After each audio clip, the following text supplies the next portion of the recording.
Kitab Sezaman, Ustadz Hanif Alatos dan Ustadz Wafi salah memahami kitab. Tulisan terbaru dari Kiai Haji Imaduddin Usman Al-Bantani.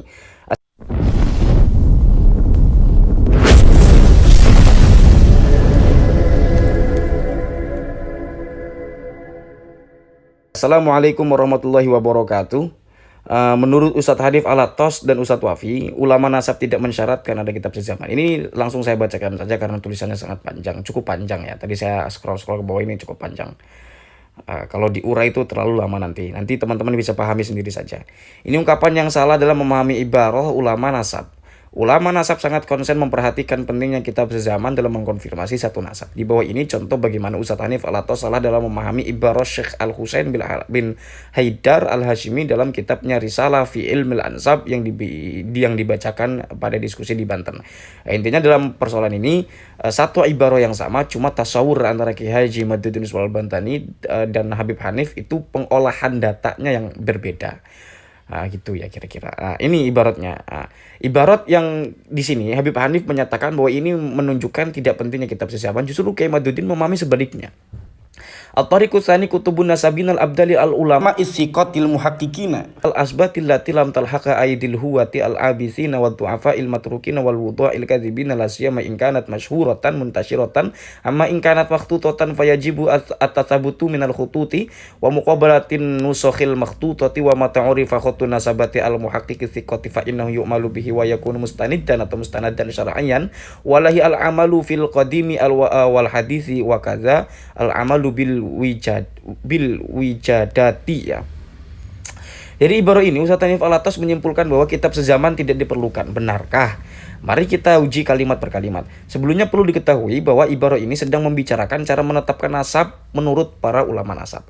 Kemudian at-tariqu tsani, kita dimulai dari awal ya di sini mengkaji ibarat ini dari awal di sini agak lamanya karena Kiai Haji Imaduddin Usman Al-Bantani di sini menerapkan pemahaman dari per kalimat ya, dari kalimat per kalimat. At-tariqu tsani, cara kedua yaitu menetapkan nasab adalah kutubun nasabinal abdal, dengan kitab-kitab para ahli nasab yang abdal atau yang sezaman, yang dari satu generasi ke generasi yang lain. Nah, di sini dijelaskan apa arti abdal. Abdal adalah jama' dari al-badalu atau al-bidlu. Artinya adalah al-khalafa'u wal iwad ya, al-khalfu wal iwad, generasi dan pengganti. Maksudnya adalah ahli-ahli nasab dari setiap generasi. Nah, dari sini saja kita sudah dapat mengerti bahwa yang dimaksud adalah kitab-kitab ulama nasab yang berkesinambungan setiap generasi. Nah, tidak bisa ujuk-ujuk sebuah kitab bicara tentang suatu nasab yang tidak mempunyai sanad atau bertentangan dengan kitab sebelumnya. Ini sebetulnya yang umum dalam ilmu pengetahuan manapun. Misalnya bicara filsafat, kita bicara filsafat, misalnya ingin bicara tentang bagaimana filsafat Aristotelian, kita nggak bisa ngarang-ngarang sendiri. Itu mesti kita harus lihat bagaimana filosof-filosof yang Aristotelian bicara Aristoteles begitu ya. Dan seterusnya begitulah kira-kira. Ini artinya hal yang lumrah dan umum dalam disiplin ilmu pengetahuan manapun, termasuk ilmu nasab ini. Kemudian al-ulama as-siqat ya. Kemudian artinya adalah ulama-ulama yang dipercaya, ulama-ulama yang objektif, tidak dicurigai subjektivitas karena misalnya ia mempertahankan pendapat yang menguntungkan suatu nasab yang dirinya termasuk dalam nasab itu, sementara pendapat itu bertentangan dengan kitab lainnya. Nah, ini menurut Kiai Haji Imaduddin Usman Al-Bantani mungkin terjadi dalam kitab-kitab Ba'alawi ini. Al-muhaqqiqin artinya ulama-ulama yang muhakkik. Ya, muhakkik itu man asbata dalila bid dalil, man asbata dalila bid dalil ya. Orang yang menetapkan dalil dengan dalil. Artinya jika ada informasi, ia cross check, ia verifikasi kebenarannya, bukan tekan for granted. Bukan menerima setiap informasi apa adanya lalu disebutkan di kitabnya. Nah, dari sini jika ada suatu nasab disebutkan di dalam kitab abad 12 misalnya tentang Ahmad bin Isa yang hidup di abad 4, maka kita akan mengetahui apakah penulis kitab ini muhakkik atau bukan.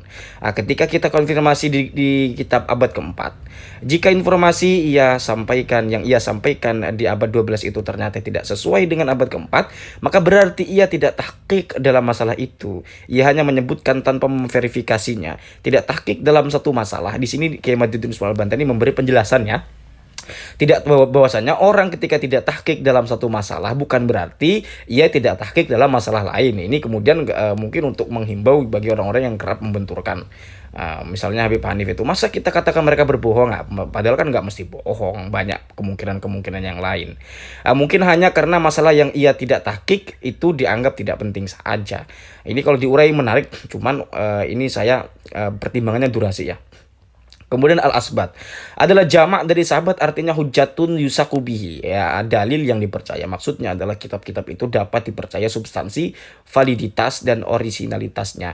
Kemudian allatilam talhaqha aidil huwati al-abisin, artinya kitab-kitab yang tidak disentuh tangan al-huwat, yaitu orang yang memiliki kecenderungan atau subjektivitas dalam persoalan ini. Ya, al-huwat itu adalah jamak dari kata hawin ya. Artinya tadi subjektivitas dalam persoalan ini. Ya. Artinya adalah kitab nasab yang menjadi rujukan itu orisinal, tidak dicurigai diubah isinya oleh orang-orang yang berkepentingan. Kira-kira begitulah. Coba kita langsung ke al-wudha' ya. Al-wudha'ul kadzibin ya, artinya adalah pemalsu dan pendusta. Kitab yang menjadi rujukan haruslah kitab yang suci dari pemalsuan, yaitu meletakkan sebuah nama yang sebenarnya dalam kitab aslinya tidak ada.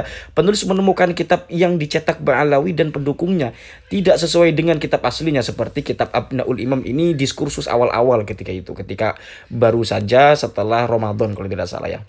Kemudian kalimat la siyama ingkanat masyhuratan muntasyiratan, artinya kitab-kitab itu penting dijadikan rujukan penetapan nasab, apalagi jika kitab itu masyhur dan telah menyebar. Dari sini kita fahami betapa ulama nasab menilai penting kedudukan kitab-kitab dalam nasab, meneliti nasab di setiap masa sesuai dengan zaman yang diteliti. Apalagi kitab itu kitab yang telah masyhur menjadi rujukan para ahli nasab, semacam kitab Tahdhibul Ansab, kitab Al-Majdi, kitab Al-Fakhri, kitab Asy-Syajaratul Mubarakah atau Asy-Syajarah Mubarakah dan sebagainya dan seterusnya. Kemudian kalimat amma ingkanat makhtutatan fayajibu atasabutu minal khututi wal muqabalatin nusakhil makhtutati, artinya jika kitab itu masih berupa manuskrip maka wajib untuk menelitinya dan membandingkannya dengan manuskrip lainnya. Maksudnya tidak bisa sebuah manuskrip lalu diterima mentah-mentah begitu saja. Ia harus diperiksa terlebih dahulu, diteliti terlebih dahulu.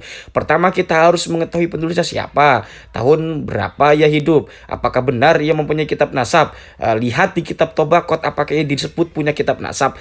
Lalu dilihat tahun berapa salinan ini ditulis, bandingkan kertas dan klaim tahun itu, apa masuk akal jika klaim manuskrip tahun itu misalnya tahun 855 Hijriah sementara kertasnya pabrikan tahun 2000 Masehi. Manuskrip itu bisa dipalsukan. Contoh manuskrip Negara Kertabumi yang menyebut Sunan Gunung Jati sebagai Ba'alawi, angka tahunnya 1677 Masehi, tetapi kertasnya kertas Manila, salah satu kertas yang hari ini diproduksi. Kemungkinan besar naskah itu ditulis tahun 1960 Masehi atau 1960 Masehi. Ya, di tahun itu 1600 Masehi ya, 1960 Masehi. Silahkan googling pendapat para pakar filolog mengenai naskah Negara Kertabumi ini. Tulis aja Negara Kertabumi palsu, lalu klik, maka akan keluar informasi tentang kepalsuan naskah ini. Makanya penulis meyakini bahwa nasab Wali Songo itu bukan Ba'alawi.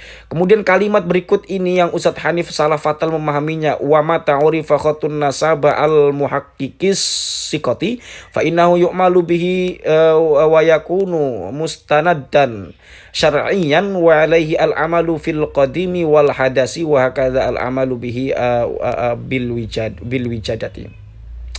Artinya, dan ketika diketahui tulisan ahli nasab yang ahli tahqiq yang terpercaya maka dapat dijadikan dalil. Dengan ibarah ini Ustadz Hanif Alatos mengatakan di Banten itu salah satu isbat nasab adalah ada keterangan ulama nasab tidak ada batasan harus sezaman. Bagaimana ia mengambil potongan kalimat ini tanpa dan menyerasikan dengan kalimat sebelumnya? Ia memahaminya. Jika hari ini ada ahli nasab menulis kitabnya bahwa Ubaid adalah anak Ahmad, maka itu bisa dijadikan dalil dan diamalkan. Walaupun selama 1000 tahun keterangan semacam itu tidak ada, tidak masuk logika standar menetapkan kebenaran. Itu hanya karena salah memahami teks saja. Lalu bagaimana kitab abad ke-6, abad 6 yang berjudul Asy-Syajarah Al-Mubarakah yang mengatakan Ahmad tidak punya anak bernama Ubaid. Ia juga adalah tulisan ahli nasab dan bisa dijadikan dalil. Lalu yang harus diambil yang mana? Yang kuat yang mana? Masa iya tulisan hari ini yang benar dan tulisan masa yang dekat dengan peristiwa itu salah? Yang sedang dibicarakan adalah orang yang hidup di abad 4 Hijriyah. Tentu logika umum yang standar akan menjadikan Asy-Syajarah Al-Mubarakah sebagai yang dapat diterima karena ia kitab yang paling dekat dengan peristiwa. Kecuali ada dalil informasi Asy-Syajarah Al-Mubarakah itu salah. Dan itu tidak ada. Bahkan informasi Asy-Syajarah dapat dikonfirmasi dengan kitab-kitab yang lebih tua. Misalnya Tahdzibul Ansab ketika bicara mengenai anak Ahmad yang bernama Muhammad. Jika dikonfirmasi oleh kitab masa kini, misalnya karya Az-Zarbati tentang anaknya Ahmad yang bernama Ali, kitab Asy-Syajarah tentang terbukti valid dan orisinal, ia tidak terindikasi subjektif karena masa Imam Fakhrul Razi Ba'alawi belum ada. Tentu tidak bisa disebut Fakhrul Razi sengaja menghilangkan nama Ubaid karena suatu permusuhan dengan Ba'alawi. Karena Ba'alawi waktu itu belum ada. Di bawah ini satu lagi pendapat ulama nasab tentang pentingnya kitab sezaman.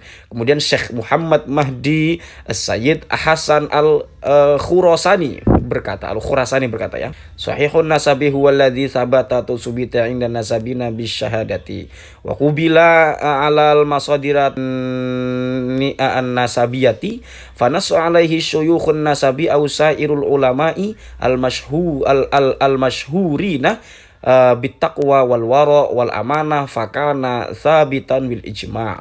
Kemudian sahih nasab yang sahih adalah nasab yang telah menurut para ahli nasab dengan kesaksian itu diterima oleh referensi-referensi nasab kitab-kitab nasab. Maka kemudian ditulis oleh para guru-guru nasab atau ulama yang masyhur dengan takwa dan seterusnya itulah.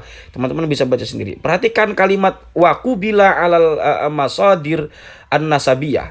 Artinya nasab yang sahih tidak bisa hanya dengan secarik syahadah ahli nasab, tetapi ia juga harus diterima dalam al-masadir an-nasabiyah.